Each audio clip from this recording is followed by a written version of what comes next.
नमस्कार शिक्षक साथियों।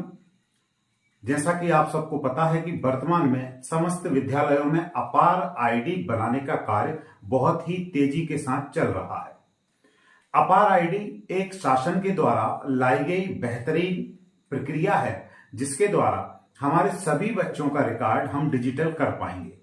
लेकिन फिलहाल में जब हमारे शिक्षक साथी इस अपार आईडी को बनाने का कार्य कर रहे हैं, उस समय बहुत सारी परेशानियां उनके समक्ष आ रही हैं। और तो और प्रतिदिन कोई ना कोई एक नई परेशानी फिर जनरेट हो जाती है और हम उसको लेकर परेशान हो जाते हैं। हमारे पास कई हमारे शिक्षक साथियों के फोन आते हैं, मैसेज आते हैं कि हमारी इन समस्याओं को कैसे दूर करें। तो पर्टिकुलर समस्याएं अलग अलग होती हैं, कुछ समस्याएं कॉमन होती हैं।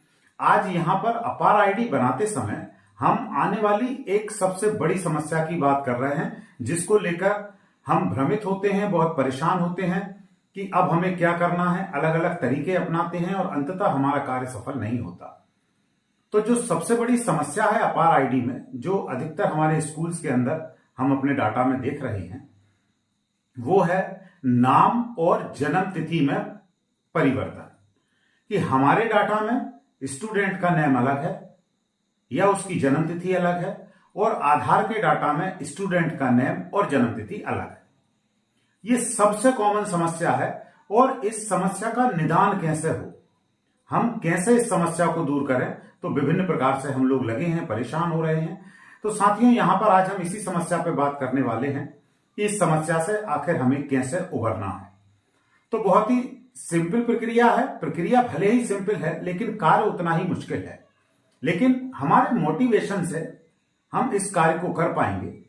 सबसे पहले हम बात करते हैं, यदि बच्चे आपके 11th या 12th क्लास में हैं, ऐसे बच्चे जो 11वीं और 12वीं कक्षाओं में पढ़ रहे हैं, जिनकी अपार आईडी जनरेट करने में उनका नाम या उनकी जन्म तिथि कहीं ना कहीं विसंगति है और अपार आईडी जनरेट नहीं हो रही, तो आपको अब करना क्या है, आपको उनके आधार कार्ड में उनके नाम में या जन्म तिथि में संशोधन कराना है।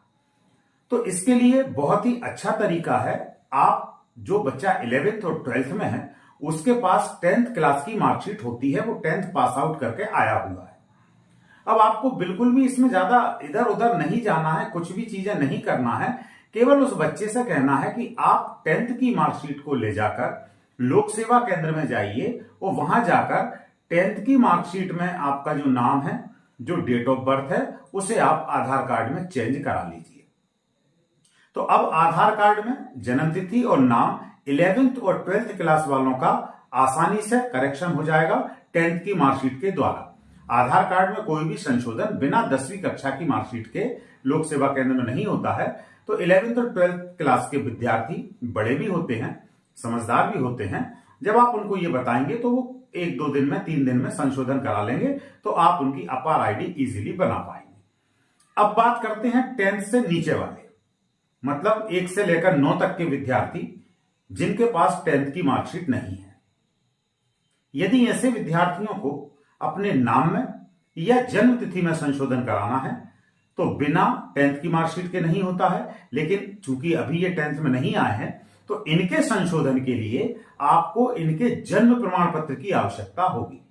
कुछ विद्यार्थियों के पास तो जन्म प्रमाण पत्र होगा, उन्होंने प्रवेश के समय भी आपको दिया होगा।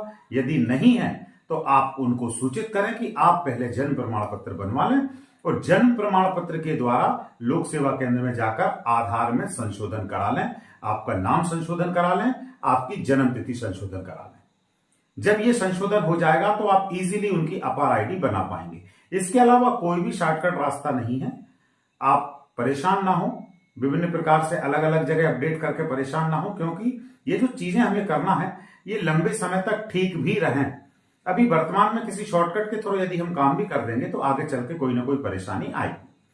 अब दूसरी समस्या, यदि जो प्रोफाइल है उसमें कोई कमी है तो वो आप खुद भी संशोधित कर सकते हैं पोर्टल पे। उसके लिए हम एक अलग से वीडियो बना देंगे। अब यदि पोर्टल पे आप संशोधित नहीं कर पा रहे हैं, कोई डिटेल है जो यूडाइस में मैच नहीं हो रही है और उसे यदि संशोधित कराना है, तो उसे संशोधित कराने के लिए आपको एक फॉर्म भरना है जिसका नाम है S3 फॉर्म। वो इजीली आपके पास होगा, आप अपने जन शिक्षक महोदय से प्राप्त कर सकते हैं। विद्यालय में जो लोग अपार आईडी का कार्य कर रहे हैं आपके संकुल केंद्र पर, उनसे प्राप्त कर सकते हैं। उस S3 फॉर्म को आपको फिलअप करना है, जिस बच्चे का आपको संशोधन कराना है, और फिलअप करके उसको जमा करना है आपको बीआरसी ऑफिस में।